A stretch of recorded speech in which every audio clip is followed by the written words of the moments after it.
Olá, sejam todos bem-vindos novamente ao nosso curso de Matemática Financeira. Nós entramos agora então no módulo 1 do terceiro capítulo e vamos falar um pouco sobre séries financeiras. Ok, então as séries financeiras, na verdade, é a parte da finanças aí que nós estudamos as ocorrências de depósitos, saques e pagamentos. Então até o momento nós estávamos estudando com relação apenas àqueles momentos únicos.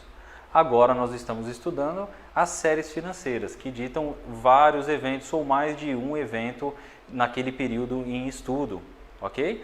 As séries financeiras têm alguma classificação, então 4 classificações no caso. Então nós classificamos por prazo, por valor, por forma e por período. Nós vamos ver cada uma delas em detalhes nos próximos slides. Então vamos lá, classificação por prazo. A classificação por prazo nós temos duas subclassificações, que é o temporário e o perpétuo. O que seria então o temporário? O temporário é quando nós temos aquela série financeira onde nós sabemos que há um fim. Nós conhecemos por quanto período que aquela série financeira vai se repetir. O perpétuo, nós não conhecemos o fim da série financeira. Obviamente que ela terá um fim, mas nós não conhecemos o fim. Por exemplo, quando nós falamos de série financeira, de aposentadoria ou de um aluguel. Nós sabemos que um dia ela parará, mas nós não temos o conhecimento de qual dia ela vai acabar. Falando um pouco de valor, então. O valor nós temos duas subclassificações também, o valor constante e o valor variável. O valor constante, ele diz respeito ao mesmo valor ao longo do tempo. Então, quando nós falamos de uma parcela, ou quando nós falamos, por exemplo, de aluguel, nós falamos de aposentadoria, nós sabemos que temos o mesmo valor ou pequenas variações desse valor ao longo do tempo, ok? Quando nós falamos de valores variáveis, quer dizer que eu tenho valores diferentes que mudam em uma larga escala entre um evento e outro, entre um período e outro. Então nós classificamos como valor variável. Vamos falar agora então um pouco de forma e de período. A forma ela também tem duas subclassificações, que é imediata e a diferida. E essas duas subclassificações trazem a gente para mais duas subclassificações. Então vamos tentar entender como é que ela funciona. Para entender a diferença entre as duas, vamos primeiro aprender um pouco sobre postecipado e antecipado, ok? Então vamos lá, uma forma imediata postecipada, ela diz respeito àquele pagamento que acontece ao final do primeiro período. Então, o que acontece? Eu tenho ali um evento de pagamento, faço uma compra, parcelo essa compra e eu digo o seguinte, a minha primeira parcela será paga em 30 dias. Então, ela é ao final do primeiro período, então ela é uma parcela imediata, mas postecipada. Quando eu falo de uma forma antecipada, imediata, antecipada, quer dizer que o primeiro pagamento acontece no exato momento da compra. Então é uma parcela onde eu tenho uma entrada. Nós chamamos isso de parcelas com entradas ou pagamentos com entradas. Então ela é uma imediata, antecipada. Nós entramos então na área da diferida. Diferida nada mais é do que a carência. Quando nós vemos então aquela propaganda dizendo, olha, é o primeiro pagamento somente para o ano que vem. Então nós entramos aqui na parte diferida. Então nós criamos um tempo de carência, ok? A diferida também nós temos a postecipada e antecipada que funciona exatamente da mesma forma da imediata. Nesse caso, a postecipada, o pagamento acontece ao final do primeiro período, imediatamente após a carência. E no caso da antecipada, o primeiro pagamento acontece no início do primeiro período, imediatamente após a carência. Então a postecipada é no final do primeiro período e a antecipada é no início do primeiro período após a carência. Ok? Finalmente então nós chegamos no período. Então nós temos duas classificações, duas subclassificações para o período, a periódica e a não periódica. De uma forma muito simples, periódica então quer dizer que nós teremos esses eventos acontecendo em períodos iguais, ou seja, parcelas diárias, parcelas semanais, parcelas mensais, parcelas semestrais, anuais. E a não periódica quer dizer que eu não tenho aí uma sequência entre esses pagamentos. Então pode acontecer primeiro pagamento agora, outro pagamento em 3 meses, outro pagamento em 6 meses, 3 pagamentos seguidos. Então ele é um período não periódico, ok? No nosso curso nós vamos trabalhar somente com séries temporárias, constantes, periódicas e imediatas, variando apenas o postecipado e o antecipado, que é o mais comum aí do nosso mercado. Então falando aí um pouco de uma série temporária, constante, imediata, postecipada e periódica, nós temos aqui a fórmula matemática. onde nós temos aqui o valor da parcela que nós vamos pagar e nós temos aqui então a taxa de juros e o período. Toda essa segunda parte aqui nós vemos trabalhando com ela desde o primeiro capítulo, então não tem nenhuma novidade para a gente. Se nós conseguimos passar pelos primeiros capítulos, então agora nós conseguimos também fazer essa conta aqui de uma forma bastante simples. O que muda para a gente é apenas a parcela. Vamos então fazer um exercício simples aqui para fixação do conteúdo. Então eu tenho uma parcela de R$4.000 por mês, primeiro pagamento ao final do primeiro período, isso então é postecipado, com juros de 2,2% ao mês. Aplicando a fórmula que nós aprendemos e a substituição das nossas incógnitas, com a parcela de R$4.000, a taxa de 2,2% e o período de 9 meses, 9 prestações aqui, então nós temos ao final dessas 9 parcelas o valor de R$ 32.283,58. Esse é o valor final das 9 parcelas pagas aqui nesse exemplo fictício. Ok? Vamos falar então agora com uma entrada, com a parcela paga no ato. A primeira parcela paga no ato, a única diferença é que eu já tenho aqui a taxa de juros agindo imediatamente a partir do momento da compra, imediatamente em cima já da primeira parcela. É a única diferença que nós temos entre os dois. Então, com isso, usando o mesmo exemplo, nós chegamos no valor então de R$ 32.993. Esse valor é ligeiramente maior do que o valor que nós conseguimos no primeiro exemplo, porque aqui eu já tenho juros atuando desde o primeiro momento. Então, ele aumentou o valor aqui a ser pago nessas parcelas. Ok? Falando um pouco então de valor futuro das séries então financeiras. O valor futuro da série financeira ele é extremamente importante, principalmente para as pessoas que estão querendo calcular a respeito de investimentos, onde todo mês vai ter um depósito de uma quantia X, ou que quer saber quanto que eu terei de dinheiro em 2, 3 anos se eu aplicar tantos reais por mês e tal. Então aqui é uma fórmula também usando, como a gente usou desde o começo, né, taxa de juros e período, parcela nesse caso, mas aqui eu divido apenas pela taxa de juros. E com isso permite que a gente consiga calcular o valor futuro, ok? Então vamos trazer aqui um exemplo de um rendimento, uma taxa de 1,7% ao mês. Então a gente tem aqui a capitalização mensal. O investidor decide fazer aportes mensais de R$ 750. E nós vamos calcular então o valor futuro para essa condição. Eu faço então a substituição aqui das nossas incógnitas, parcela de R$ 750, e eu consigo aqui chegar no final, no final de 4 meses, no valor de R$ 3.077,37. Então essa é a futurização, ou seja, o meu valor futuro desses rendimentos. Ok? Gostaria de agradecer a todos aqui pela atenção e de estar junto com a gente nessa aula, e espero vocês na nossa próxima aula. Muito obrigado. 9 minutos. Mas precisava de um pouquinho de base ali, né? Olá, seja bem-vindo novamente ao nosso curso de Matemática Financeira. Nós estamos agora no segundo módulo do terceiro capítulo e nós vamos tratar agora de amortização.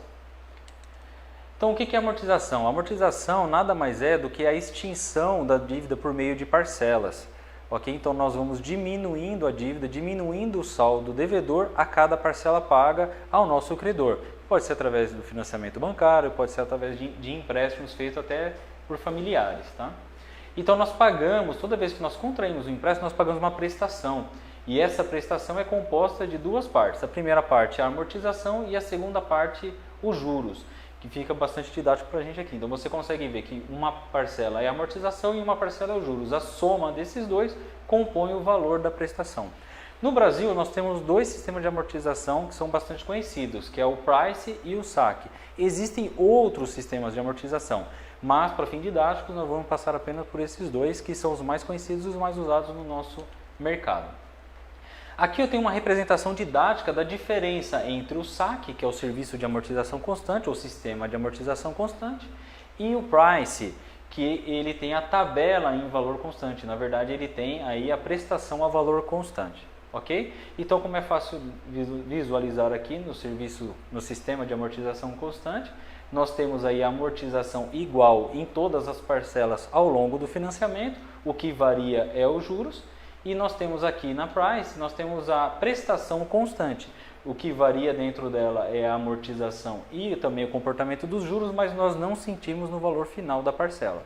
Essa é a diferença básica entre os dois. Indo um pouquinho mais fundo no price. O price ele é muito comum nos pagamentos de financiamento de veículo e também no pagamento de empréstimos bancários. Então nós temos já previsibilidade do valor da parcela, ok? Então vamos aí fazer um exercício usando o sistema price. Então nós temos aí um financiamento para a compra de uma motocicleta no valor de R$12.000, onde nós parcelamos em 24 vezes com uma taxa de 1,7% ao mês, ok? Então para calcular o valor dessa parcela e a composição dessa parcela, nós usamos a fórmula matemática já aprendida aí no capítulo anterior, ok? Fazendo então as substituições matemáticas e passando aqui, isolando a nossa incógnita, nesse caso a parcela, nós chegamos para esse exercício um valor de R$ 613,59. Lembre-se que esse é o valor total da parcela, esse é o valor que eu vou pagar ao banco. Agora eu preciso saber o valor da minha amortização e o valor dos meus juros. Os juros ele incide sempre sobre o saldo devedor. Nesse momento da primeira parcela, o meu saldo devedor ele ainda é de R$12.000. Então eu multiplico R$12.000 pela minha taxa e eu tenho o valor de R$204. Essa parcela de R$204 é a porção da prestação referente aos juros.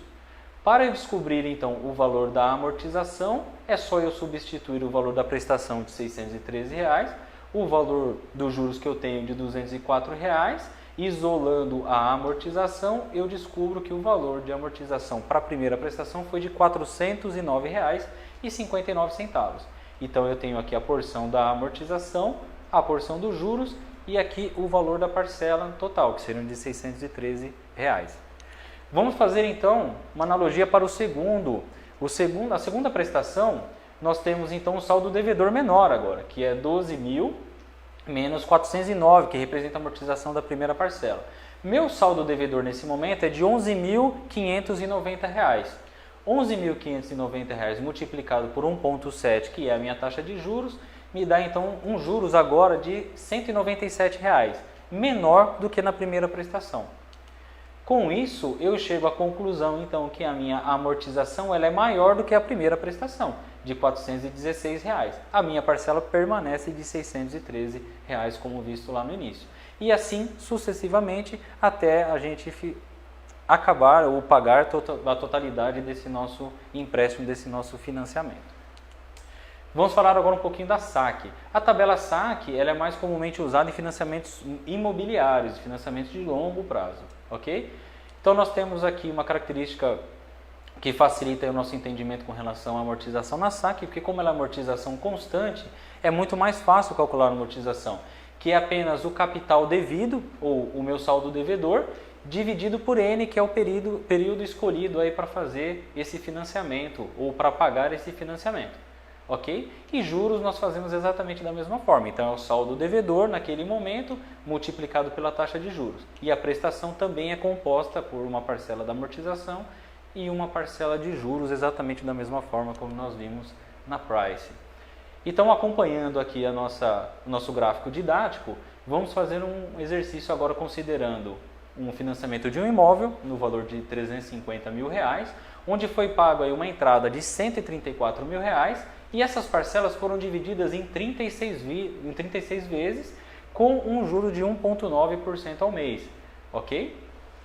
Então para fazer essa conta, lembre-se que a amortização é em cima do capital devido, então eu preciso calcular o meu saldo devedor. O meu saldo devedor é o valor do apartamento ou desse meu imóvel menos a entrada, que são R$ 216. Eu pego então esses R$ 216, divido por 36, que é o meu período, e eu chego ao valor de R$ 6.000. Esses R$ 6.000 é a minha amortização ao longo de todo o período do meu financiamento. Legal, agora vamos calcular os juros. Então os juros da primeira parcela, como foi feito no exemplo anterior, é o valor devido vezes a taxa. Então eu chego ao valor de R$ 4.000, esse é o meu juro da primeira parcela, ok? Eu faço então a soma da amortização mais os juros e eu chego ao valor de R$ 10.104. Esse é o valor da minha primeira parcela. E para calcular a segunda parcela? Muito simples.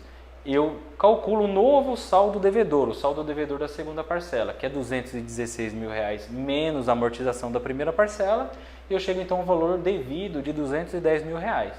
Agora eu faço a multiplicação do saldo devido pela taxa de juros, chego ao valor de R$3.990. Veja que ele é menor do que na primeira parcela.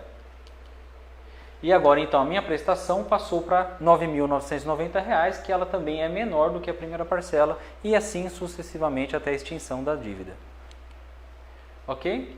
Com isso a gente entra na última parte desse módulo, que é o custo efetivo total. Ok? O custo efetivo total nada mais é do que uma taxa que você tem lá no banco, o seu custo de financiamento, mas onde o banco, a instituição financeira, ela tem por lei a obrigação de mostrar todos os outros custos envolvidos. Então nós temos outras taxas envolvidas, os encargos, tributos, seguros e qualquer outra despesa administrativa que a instituição financeira julgar necessário.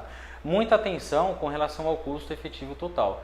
Aqui é um exemplo, né, de uma imagem de um financiamento, de um crédito, na verdade um crédito pessoal, e nós conseguimos ver aqui facilmente onde o custo efetivo total de 6,2% ante um custo efetivo de 5,95%, ou seja, ele tem aí uma representatividade bastante importante no custo final do nosso financiamento.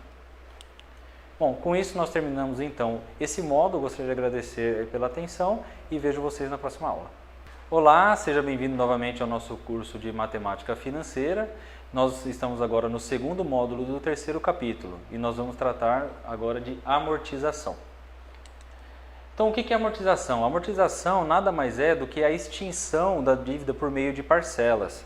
Ok? Então, nós vamos diminuindo a dívida, diminuindo o saldo devedor a cada parcela paga ao nosso credor. Pode ser através do financiamento bancário, pode ser através de empréstimos feitos até por familiares, tá?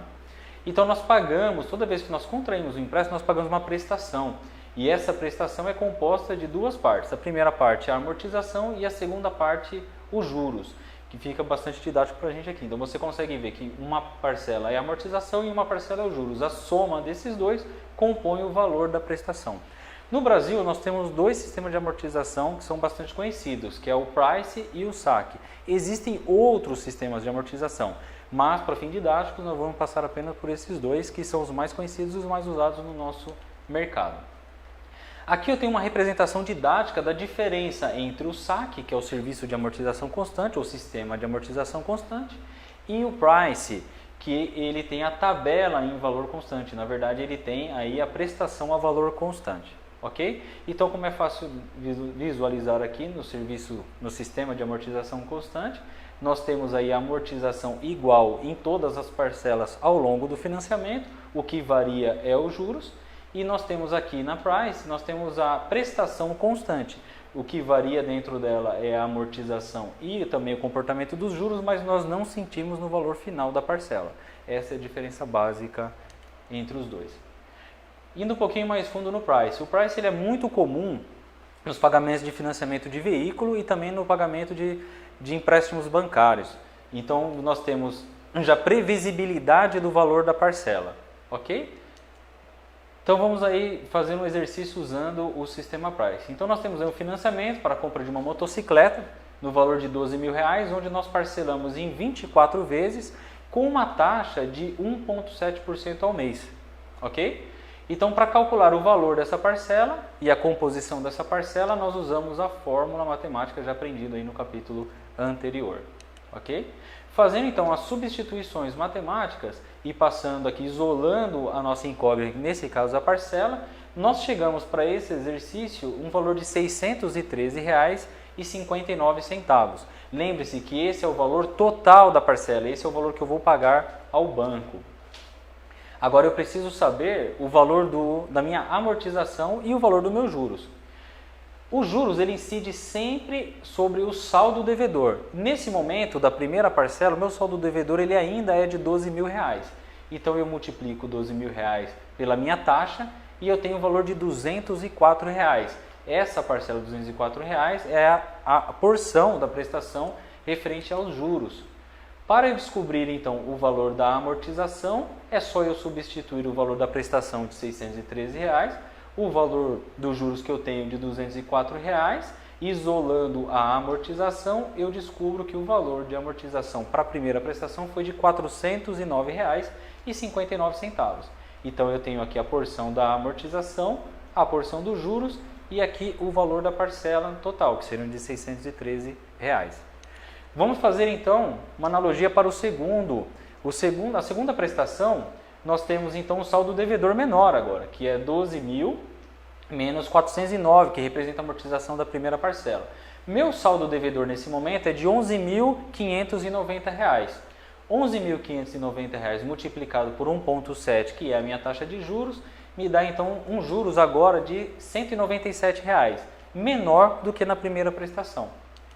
Com isso, eu chego à conclusão então que a minha amortização ela é maior do que a primeira prestação, de R$ 416. A minha parcela permanece de R$ 613, como visto lá no início. E assim sucessivamente até a gente acabar ou pagar a totalidade desse nosso empréstimo, desse nosso financiamento. Vamos falar agora um pouquinho da SAC. A tabela SAC ela é mais comumente usada em financiamentos imobiliários, financiamentos de longo prazo, ok? Então nós temos aqui uma característica que facilita o nosso entendimento com relação à amortização na SAC, porque como ela é amortização constante, é muito mais fácil calcular a amortização, que é apenas o capital devido, ou o meu saldo devedor, dividido por N, que é o período escolhido aí para fazer esse financiamento, ou para pagar esse financiamento. Ok? E juros nós fazemos exatamente da mesma forma. Então é o saldo devedor naquele momento multiplicado pela taxa de juros. E a prestação também é composta por uma parcela da amortização e uma parcela de juros exatamente da mesma forma como nós vimos na Price. Então, acompanhando aqui o nosso gráfico didático, vamos fazer um exercício agora considerando um financiamento de um imóvel no valor de R$ 350 mil, onde foi pago aí uma entrada de R$ 134 mil e essas parcelas foram divididas em 36 vezes com um juro de 1,9% ao mês, ok? Então, para fazer essa conta, lembre-se que a amortização é em cima do capital devido, então eu preciso calcular o meu saldo devedor. O meu saldo devedor é o valor do apartamento ou desse meu imóvel menos a entrada, que são R$ 216. Eu pego então esses R$ 216, divido por 36, que é o meu período, e eu chego ao valor de R$ 6 mil. Esses R$ 6 mil é a minha amortização ao longo de todo o período do meu financiamento. Legal, agora vamos calcular os juros. Então os juros da primeira parcela, como foi feito no exemplo anterior, é o valor devido vezes a taxa. Então eu chego ao valor de R$ 4 mil. Esse é o meu juro da primeira parcela, ok? Eu faço então a soma da amortização mais os juros e eu chego ao valor de R$ 10.104. Esse é o valor da minha primeira parcela. E para calcular a segunda parcela? Muito simples. Eu calculo o novo saldo devedor, o saldo devedor da segunda parcela, que é R$ 216 mil menos a amortização da primeira parcela, e eu chego então ao valor devido de R$ 210 mil. Agora eu faço a multiplicação do saldo devido pela taxa de juros, chego ao valor de R$ 3.990. Veja que ele é menor do que na primeira parcela. E agora então a minha prestação passou para R$ 9.990, que ela também é menor do que a primeira parcela, e assim sucessivamente até a extinção da dívida. Ok? Com isso a gente entra na última parte desse módulo, que é o custo efetivo total. Ok? O custo efetivo total nada mais é do que uma taxa que você tem lá no banco, o seu custo de financiamento, mas onde o banco, a instituição financeira, ela tem por lei a obrigação de mostrar todos os outros custos envolvidos. Então nós temos outras taxas envolvidas, os encargos, tributos, seguros e qualquer outra despesa administrativa que a instituição financeira julgar necessário. Muita atenção com relação ao custo efetivo total. Aqui é um exemplo, né, de uma imagem de um financiamento, de um crédito, na verdade um crédito pessoal, e nós conseguimos ver aqui facilmente onde o custo efetivo total de 6,2% ante um custo efetivo de 5,95%, ou seja, ele tem aí uma representatividade bastante importante no custo final do nosso financiamento. Bom, com isso nós terminamos então esse módulo. Gostaria de agradecer pela atenção e vejo vocês na próxima aula. Olá, sejam bem-vindos novamente à nossa aula de Matemática Financeira Aplicada. Nós estamos agora no módulo 3 do capítulo 3 e vamos falar um pouco sobre depreciação e fluxo de caixa. Então, o que é a depreciação? A depreciação nada mais é do que a desvalorização monetária de um bem. Então, nós calculamos, normalmente quando uma empresa, uma indústria, ela adquire um bem no mercado, seja ele um maquinário, um imóvel, um veículo, ela tem que, por lei, declarar a depreciação desse bem no seu balanço patrimonial. Então, nós precisamos calcular a depreciação. Então, ela faz uma estimativa de quanto tempo esse bem vai durar no mercado, ela faz uma estimativa também de quanto esse bem ele valerá ou ele poderá ser vendido no mercado de usados ao final desse período estimado, e esse cálculo é onde a gente chega no valor da desvalorização. A desvalorização, ela atua de forma muito mais contundente em equipamentos e máquinas que têm uma tecnologia muito grande. Quando nós temos muita tecnologia, há uma defasagem muito rápida, a tecnologia se atualiza muito rápido, e o que cria aí uma depreciação muito mais contundente do que aquele maquinário que não tem a tecnologia disponível. Ok? Então nós temos 3 tipos de depreciação e nós vamos falar desses 3 tipos agora durante esse módulo, tá? Então nós temos a depreciação linear. A depreciação linear tem uma fórmula bastante simples, que é o valor do bem no momento em que você adquiriu, subtraído o valor residual, ou seja, o valor que você projeta ao final do período, quanto que esse bem vai valer, dividido pelo número de períodos. A depreciação linear ela é usada pela Receita Federal, então é a depreciação linear que nós temos que usar no nosso balanço patrimonial. Ok? Vamos então fazer um exercício rápido aqui para fixação. Então nós temos aqui um maquinário que foi comprado o valor de R$180 mil, e nós estimamos então que esse maquinário tem uma vida útil de 15 anos. E após esses 15 anos eu conseguirei vender esse maquinário no mercado de usados por R$15 mil. Para eu saber então a depreciação linear desse maquinário aqui do exemplo didático, nós pegamos então o valor do bem, substituímos para o residual e o período. Com isso, então, nós chegamos a uma depreciação linear de 11% ao ano. Então, nós vamos lançar no nosso balanço patrimonial uma depreciação de 11% ao ano durante 15 anos. E ao final dos 15 anos, nós venderemos esse bem no mercado. Ok, nós vamos falar agora então da depreciação por taxa constante. Então, o que é a depreciação por taxa constante? É a depreciação que nos permite ter noção ou ter ciência da porcentagem de depreciação daquele bem ao longo da sua vida útil. Então nós usamos essa fórmula, muito simples também, que tem todos os indicadores, todas as constantes que nós usamos desde o início do nosso curso, que é a taxa de depreciação nesse caso, e também o período, o valor residual, que é quanto o meu bem vai valer no final do período, e o valor de compra. Ok? Vamos fazer então um exercício aqui para fixação. Então nós temos aqui a depreciação constante, calcular aqui a depreciação constante com os dados do exercício anterior. Então com isso nós utilizamos as fórmulas, fazemos a substituição do valor do exercício anterior, que é o valor de compra do bem de R$180 mil, o valor residual de R$15 mil, o período de 15 anos, e fazendo a substituição e a conta matemática, nós chegamos então aqui em 15% ao ano. Então esse mesmo maquinário ele vai desvalorizar ou ter uma desvalorização, depreciação, a uma taxa constante de 15% ao ano. E por fim, nós temos então a depreciação à taxa constante, a capitalização da depreciação. O que é a capitalização da depreciação? Eu compro um bem agora, no momento zero, e eu trabalho com esse bem, com esse maquinário por 10 anos. Ao final de 10 anos, eu vendo esse maquinário no mercado de usados e eu consigo uma pequena parcela desse maquinário de volta. O que acontece? Para eu comprar um maquinário novo, eu vou me descapitalizar. Eu vou precisar colocar um aporte financeiro muito grande para comprar um maquinário novo no mercado. Então o que eu faço? Eu calculo então essa depreciação pelo método de capitalização para eu saber quanto de dinheiro eu tenho que guardar todo mês para que no final da vida útil desse equipamento eu não precise me descapitalizar. Ok? Então também a fórmula nós usamos aqui o valor de compra, o valor residual, a taxa que nós temos aqui o dinheiro aplicado e o período estimado de vida desse bem. Vamos olhar como fica então no exercício. Então nós vamos considerar aqui uma máquina comprada pelo valor de R$57 mil, com vida útil estimada de 9 anos. Ok? Então nós considerando uma taxa de 7,5% ao ano, que é uma taxa bastante factível, e com valor residual de R$6 mil ao final da vida útil desse maquinário, nós vamos calcular então a depreciação usando o método de capitalização. Então nós temos a fórmula aqui conforme já foi explicado. Fazendo a substituição das incógnitas, nós chegamos ao valor de R$4.170. O que são esses R$ 4.170? É o dinheiro que esse gestor vai ter que economizar por ano para que no final desse período de 9 anos ele consiga comprar um equipamento novo sem precisar se descapitalizar. Vamos ver se isso é verdade?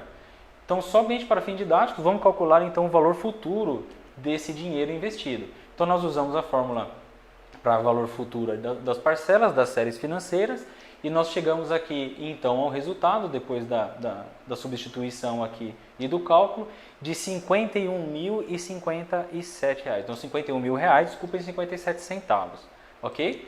Então, quando eu pego esses R$ 51.000 e eu somo ao valor do bem residual, ao valor quanto ele vale ao final dos 9 anos, eu chego ao valor de R$ 57.000, que é o mesmo valor que nós pagamos no início da vida útil desse equipamento, o que me permite a capacidade de voltar ao mercado e comprar um equipamento igual ou quem sabe até melhor do que o equipamento que eu tinha. E não precisar me descapitalizar tudo de uma vez também, o que é mais importante. Ok? Nós vamos falar então um pouco sobre fluxo de caixa, tá? Falando agora sobre fluxo de caixa, o fluxo de caixa é uma ferramenta extremamente importante para facilitar a nossa visualização das entradas e das saídas dos nossos dinheiros, aí, do nosso caixa na empresa, ok? Então, para isso, nós vamos conseguir um controle em cima dos recebimentos, que são as vendas, os recebíveis e aportes de dinheiro, dos pagamentos, que são as compras, investimentos e empréstimos, etc. E também ter uma previsão, traz previsibilidade com relação à disponibilidade de dinheiro, ok? Então, vamos lá, falando um pouquinho de um exemplo simplificado aí de fluxo de caixa. Nós temos aqui então uma tabela, nós temos os períodos, nesse caso aqui é de uma semana, nós temos todas as entradas de dinheiro listadas aqui nesse período, nós temos todas as saídas monetárias desse período e nós temos o saldo inicial e final e o saldo do dia com as movimentações, seja ela positiva ou negativa. Outra forma também de mostrar o fluxo de caixa é através de uma linha do tempo.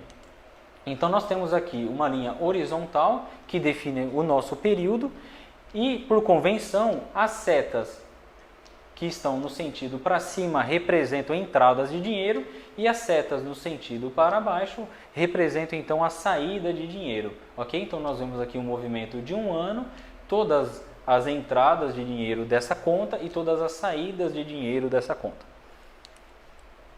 Então, num exemplo didático, nós podemos ver aqui um empréstimo que ele foi tomado no valor de R$10.000 e esse empréstimo será quitado, pago prestação de R$2.500 a cada 2 meses com a primeira prestação a partir de março. Então, o que nós temos aqui? Nós temos então, do ponto de vista de quem tomou o dinheiro emprestado, nós temos aqui então 10.000 de entrada de dinheiro e a partir do mês de março, a cada 2 meses, a saída de R$2.500 a cada 2 meses. Ok? Mas e do ponto de vista de quem emprestou o dinheiro? Do ponto de vista de quem emprestou o dinheiro, eu tenho então uma saída de dinheiro no valor de R$10.000 aqui no mês de janeiro, mas eu tenho entradas periódicas de R$2.500 a cada 2 meses a partir de março. Vamos falar então um pouco sobre tomada de decisão usando o fluxo de caixa. Então, o fluxo de caixa, nós vamos fazer o registro de todas as entradas e saídas dessa conta específica, fazer uma análise do saldo diário em períodos e também dos períodos futuros e projetar os pagamentos e recebimentos. Com isso, se nós conseguimos projetar então um saldo positivo, nós temos então que tomar decisão sobre esse saldo positivo, se nós vamos investir o dinheiro ou se nós vamos fazer outras aplicações desse recurso. Se nós tivermos então uma projeção negativa, nós antecipamos aí a necessidade de tomada de dinheiro emprestado no mercado ou até de corte de custos, levando também aí a não ter essa projeção negativa ou corrigindo essa projeção negativa aí para o futuro. Ok? Então, com isso, nós finalizamos então mais esse módulo. Gostaria de agradecer aí pela atenção e sugiro que busque também o nosso guia, onde lá tem muito mais detalhes e muito mais exemplos para serem seguidos. Ok? Muito obrigado.